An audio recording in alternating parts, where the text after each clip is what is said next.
Hello and welcome to Riverside Radio, your comfy home for the next 10 minutes while we interview James Clark, rugby legend and all-round wonderful human being.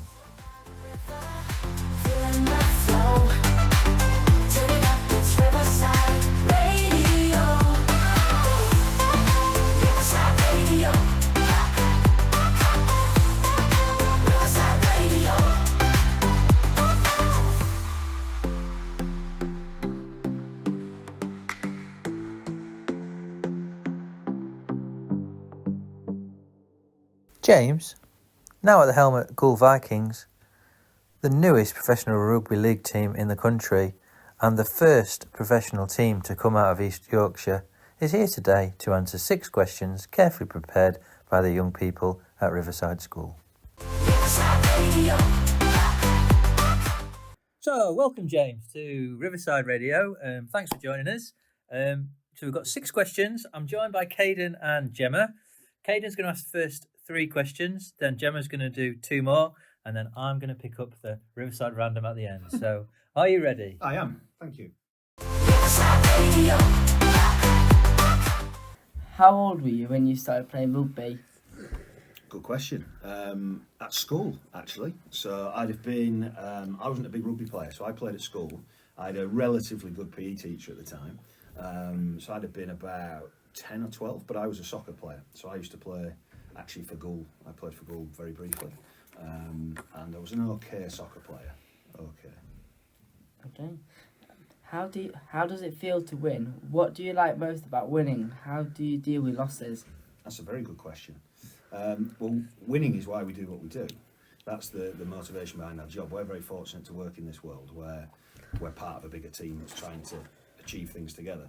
But to answer your question more specifically, I always try and find because losing's so hard, I try not to get too carried away when we win and try not to get too disappointed when we lose. So I can always be quite happy in the middle, because otherwise you'll be doing this and riding a roller coaster. So that's probably how I would answer that. Okay. And last one, what other sports do you follow? Who are your favourite teams? So I follow quite a few sports. I'm a big sports nut. I love my football, so I'm a massive Leeds United fan. They are the best team in the country by some distance. I used to cover Hull City, so my first job was commentating on Hull City. So I've covered a lot of games for them. And you do, when you follow a team or when you cover a team, you do build a natural allegiance with them. So I spent 15 years at Hull FC in the rugby, so I'm a big black and whites fan.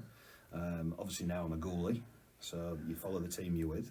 But if you really had to push me, Leeds United would be my team, because I followed them from a very young age. Thank you, Caden. Gemma, over to you. What do you do in your spare time? Do you enjoy gaming? What technology do you use? That includes consoles as well. Okay, so I don't get much spare time, as I'm a bit of a workaholic, and I'm very fortunate that the job I do is also my kind of passion, so I get to work in sport, which is good. I have 2 young kids, so if I do get any spare time, it's usually taken up by them, and I am a big kid at heart, really. I'm not a big gamer now, but I was back in the day. Now, you won't remember some of the consoles that I used to play on. But, What about PlayStation 1? I remember getting my first PlayStation 1 when I was 16. I had a SNES, I had a Sega Mega Drive.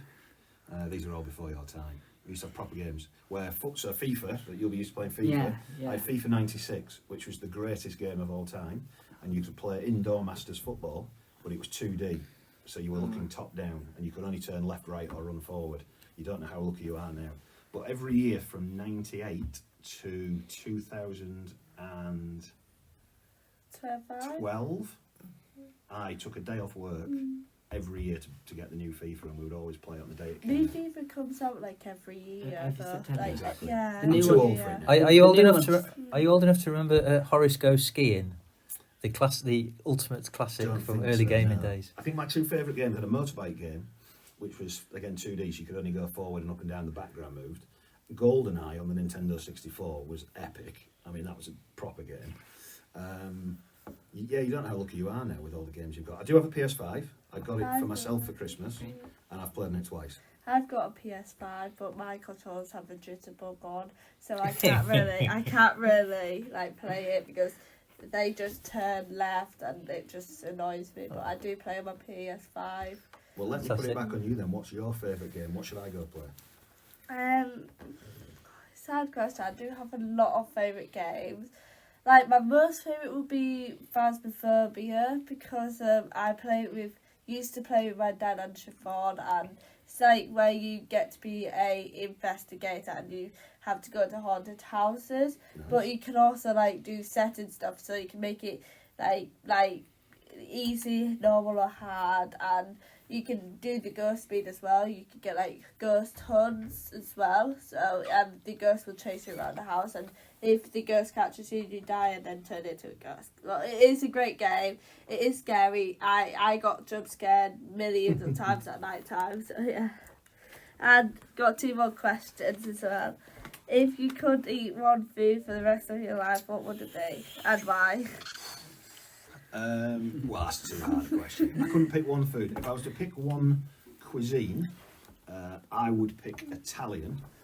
I think you can get the best balance of food. It can be really bad for you or really healthy, depending on what mood you're in. And I have some very fond memories of Italy, so that's. But I mean, who doesn't like pizza? Like pizza's the best, isn't it? I don't really eat pizza no more. I used to like pizza. I just don't. I still do like pizza, but it's rare for me to eat it though. But yeah. Fantastic. Thanks, Gemma. And then you got one more. Yeah. So we've got an extra question. You've got a bonus question. Okay, let's do this. If you could have one friend for life, who would it be? If I could have one friend, I think I've only got one friend, as I said, so it's probably there's a default answer there. Obviously, I mean, Mr. Percival. If you needed one friend, it wouldn't be him. We would.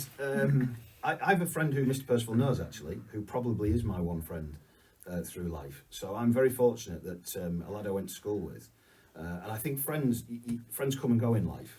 So you're going through different stages and you're quite young, so you'll have friends now, but when you get older you'll have a different group of friends and you make different friends as you go. But the one or two that stay with you, they're the ones you don't have to speak to every day.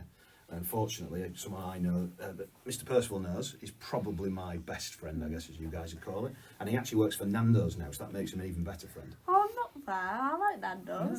Yeah, I get freebies. And they have do you know they have a secret menu just for the staff?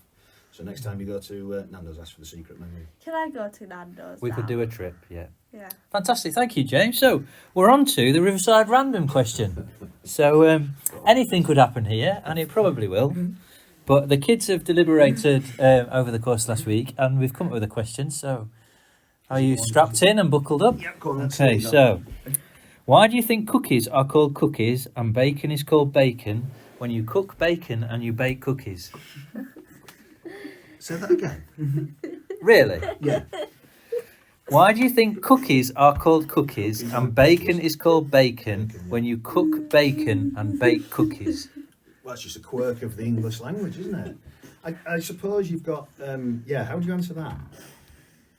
Well, I guess it's the same that in America, they drive on a parkway and park on a driveway.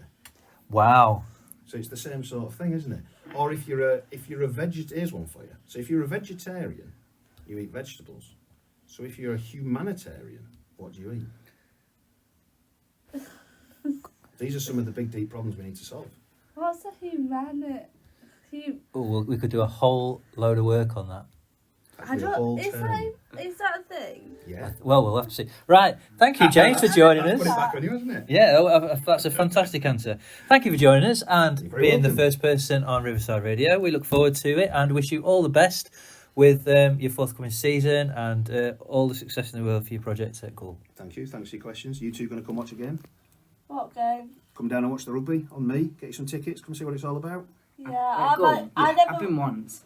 I never watch I actually really rugby. enjoyed I never it. got a chance to watch rugby. And I prefer football, but I've been to Goole Viking once. I never really gave I think rugby. I think we lost that game as well. I think it was like 30. So you Let me Wait. He's talk. already a fan. We'll get you some tickets. Yeah, because I never think really, it's like 35 minutes. I don't really give rugby a chance because I'm always afraid of stadiums. But I really do want to go one day. I think the one at Goole will be lovely. It'll be really family friendly. If you've not seen the designs, it is a tremendous stadium. Tony, so. Well, I will sort you 2 tickets and you can watch the game. Thank you, James. All right. That's lovely. Feeling my